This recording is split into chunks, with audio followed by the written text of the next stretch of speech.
নমস্কাৰ বন্ধু বান্ধৱীসকল, আজি মই আপোনালোকৰ মাজলৈ লৈ আহিছোঁ অসমীয়া সাহিত্যৰ 10 গৰাকী সাহিত্যিকৰ ছদ্মনাম বা প্ৰকৃত নাম।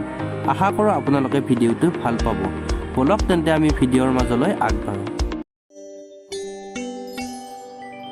প্ৰথম প্ৰশ্ন, শিলভদ্ৰ কাৰ ছদ্মনাম আছিল?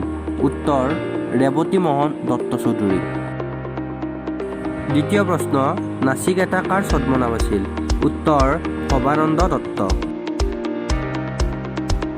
তৃতীয় প্ৰশ্নটো হৈছে নীলা বাইদেউ বুলি কাক জনা যায়? উত্তৰ, নিৰ্মল প্ৰভা বৰদলৈ। চতুৰ্থ প্ৰশ্নটো হৈছে ইন্দিৰা গোস্বামী কাৰ ছদ্মনাম আছিল? উত্তৰ, মামণি ৰয়ছম গোস্বামী। পঞ্চম প্ৰশ্নটো হৈছে ধনবৰ কাই বুলি কাক জনা যায়? উত্তৰ, মহিম বৰা। ষষ্ঠ প্ৰশ্নটো হৈছে ধনী কবি বুলি কাক জনা যায়? উত্তৰ, বিনন্দ চন্দ্ৰ বৰুৱা।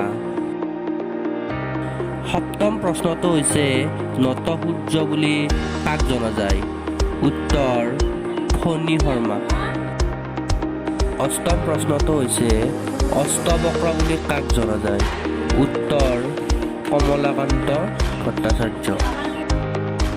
নৱম প্ৰশ্নটো হৈছে উপন্যাস সম্ৰাট বুলি কাক জনা যায়? উত্তৰ, ৰজনীকান্ত বৰদলৈ।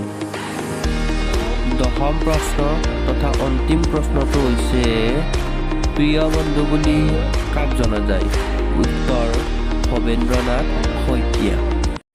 যদি ভিডিঅ'টো ভাল পালে প্লিজ লাইক, কমেণ্ট আৰু যদি আপুনি আমাৰ চেনেললৈ নতুনকৈ আহিছে তেন্তে ছাবস্ক্ৰাইব কৰিবলৈ নাপাহৰিব আৰু এনেকুৱা ধৰণৰ ভিডিঅ' আগলৈ পাই থাকিবলৈ ন'টিফিকেশ্যন বেলটো অন কৰিব।